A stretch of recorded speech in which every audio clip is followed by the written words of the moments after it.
Hello everyone, this is me Sadia here और मैं आपके लिए लेकर आई हूँ एक और रीडिंग जो कि होगी उन लोगों के लिए जो जानना चाह रहे हैं कि क्या सोच रहा है आपका पर्सन आपके बारे में, इस रिलेशनशिप के बारे में। तो ये रीडिंग देख सकते हो। इस रीडिंग में हम पर्सन की फीलिंग्स के बारे में भी जानने की कोशिश करेंगे, साथ साथ उनके मैसेजेस जानने की कोशिश करेंगे, उनकी इंटेंशंस जानने की कोशिश करेंगे।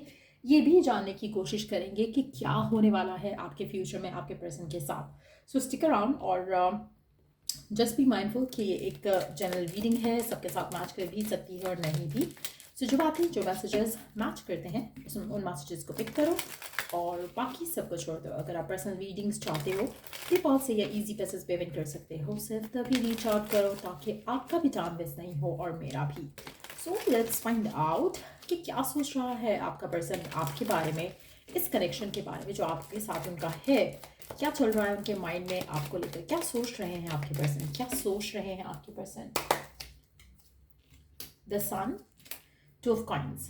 आपका पर्सन आपके बाद आपके साथ आपके पास बहुत ज़्यादा खुश है। आपके साथ रहते हुए उनको जो खुशी महसूस होती है वो मैचलेस है। ये खुशी, ये एक एक्साइटमेंट उनको आपके बगैर या आपके अलावा किसी और के साथ नहीं मिलती है। आपके पर्सन आपके साथ जो रिलेशनशिप है उसको लास्ट करना चाहते हैं, उसको चाहते हैं कि वो आगे चले। आप में से कुछ लोग अर्थ साइन हो सकते हो या फायर साइन हो सकते हो या फिर इन दो साइंस को डील कर रहे हो। पर्सन आपके साथ डेफिनेटली लेकिन बहुत खुश है। और हैविंग सेड दैट, उनको कहीं ना कहीं लगता है कि इस रिलेशनशिप को लेकर जो सिचुएशन है वो इतनी फेवरेबल नहीं है। अब ऐसा उनको क्यों लगता है, उसमें दो चीज़ें हो सकती हैं। एक उनकी फाइनेंशियल स्टेबिलिटी राइट नाउ जो कि शायद जिसके ऊपर वो वर्क कर रहे हैं, या फिर उनका काम वर्कोहॉलिक नेचर हो सकता है। दूसरी जो चीज़ मुझे लग रही है कि उनको लगता है कि जितना चाहते हैं वो आपको या जितना प्यार करते हैं वो आपको, वो आपको उतना एक्सप्रेस नहीं कर पाते हैं। उनको कहीं ना कहीं लगता है कि कहीं ना कहीं उनसे एक्सप्रेशन जो है वो नहीं हो पाता है।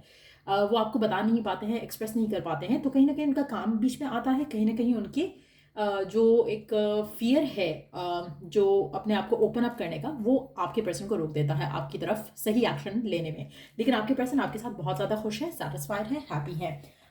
लेट्स सी कि और क्या इंटेंशन है आपके पर्सन की आपको लेकर, इस रिलेशनशिप को लेकर। क्या है उसकी ट्रू इंटेंशन आपको लेकर, इस कनेक्शन को लेकर। Queen of coins, two of swords. अच्छा, एक चीज़ अच्छी सोचता है आपका पर्सन, एक चीज़ थोड़ी कंफ्यूजिंग लगती है उसको।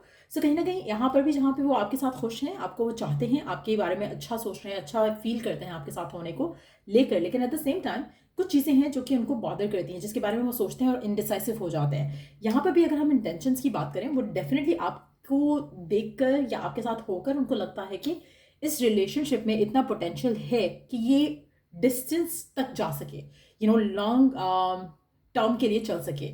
लेकिन एट द सेम टाइम फिर कहीं कंफ्यूजन आ जाती है, फिर इनके माइंड में कुछ ना कुछ आ जाता है जिससे ये कंफ्यूज हो जाते हैं। एक सेकेंड होल्ड कीजिए।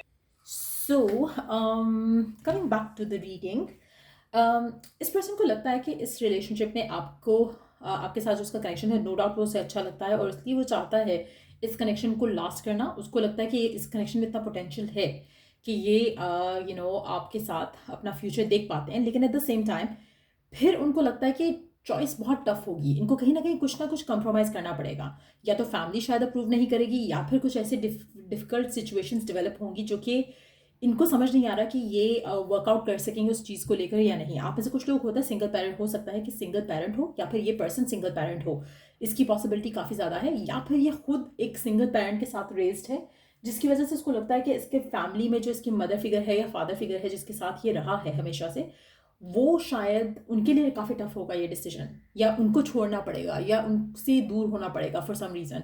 तो वो चीज़ें इसकी इसकी जो इंटेंशन है इस रिलेशनशिप को लेकर, उसको थोड़ा जैसे होता है ना कि फॉगी कर देते हैं, मतलब इसके थॉट प्रोसेस को फॉगी कर देते हैं। तो इस तरह का सोचना है आपके पर्सन का, इस तरह की वो चाहते ज़रूर हैं इस रिलेशनशिप को लेकर आगे जाना आपके साथ। एक उनको लगता है कि आप अच्छे पार्टनर हो सकते हो, आप मच्योर हो, आप एक एक स्टेबिलिटी के साथ एक होम लाइफ इनको दे सकते हो। But at the same time ऐसा पॉसिबल होने के चांसेस इनको लगता है कि जैसे कम है फॉर सम रीज़न।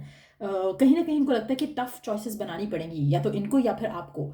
अगर आप इनको चूज़ करते हो या अगर आपको चूज़ करते हैं, तो कहीं ना कहीं कुछ टफ चॉइसेस जो हैं वो बनानी पड़ेंगी आप दोनों को शायद। इस वजह से इनका जो थॉट प्रोसेस है वो कहीं ना कहीं कंफ्यूजन का शिकार हो जाता है। लेट्स सी कि आने वाले टाइम में क्या होने वाला है इस कनेक्शन में, फ्यूचर क्या रहेगा इस कनेक्शन का, क्या होगा आने वाले टाइम में इस रिलेशनशिप में, क्या पर्सन अपने कंफ्यूजन को दूर कर पाएगा या फिर कनेक्शन जो है आगे चल पाएगा या नहीं। Let's see.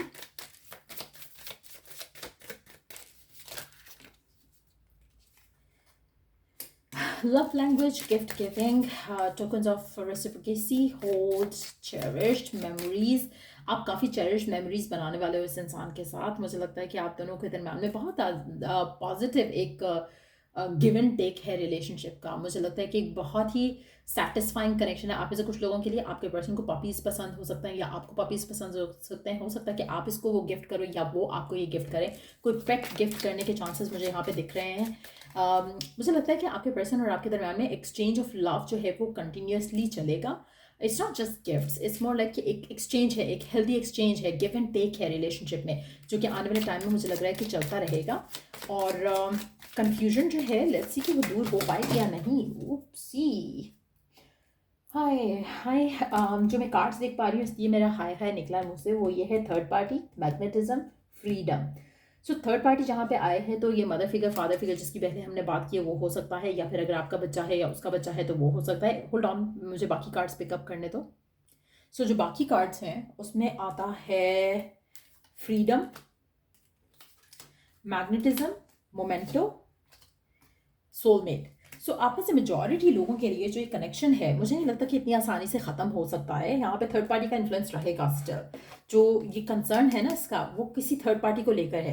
जो थर्ड पार्टी है वो फैमिली भी हो सकती है, थर्ड पार्टी इसका काम भी हो सकता है, थर्ड पार्टी इसके माइंड में फियर हो सकता है।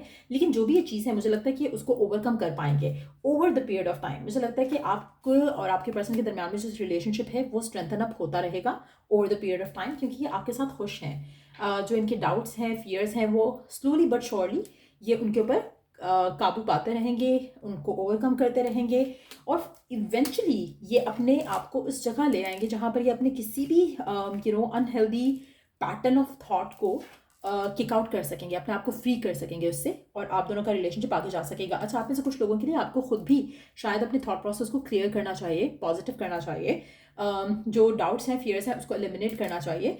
ये पर्सन आपका सोलमेट है। मुझे ऐसा लगता है कि इसने जो आपके साथ एक्सपीरियंस किया है, ये जो कर रहा है, वो किसी और के साथ नहीं कर सकता। उसको कहीं ना कहीं लगता है कि आप उसका रोमांटिक डिवाइन काउंटर पार्ट हो।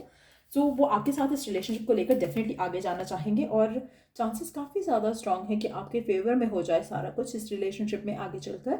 सो जो करंट सिचुएशन है वो डेफिनेटली फेवरेबल हो जाएगी आने वाले टाइम में। और आपका रिलेशनशिप जहाँ पर पर्सन थोड़ा इनडिसाइसिव होता है, कहीं उसके माइंड में डाउट्स और फियर्स आते हैं, वो डाउट्स और फियर जो है वो क्लियर आउट हो सकते हैं। सो ये रीडिंग आप लोगों की, अगर आपको इस रीडिंग से हेल्प मिला हो, गाइडेंस मिली हो, तो लाइक शेयर सब्सक्राइब जरूर करो। चलो I do the next reading आप लोगों के लिए। Take care, bye.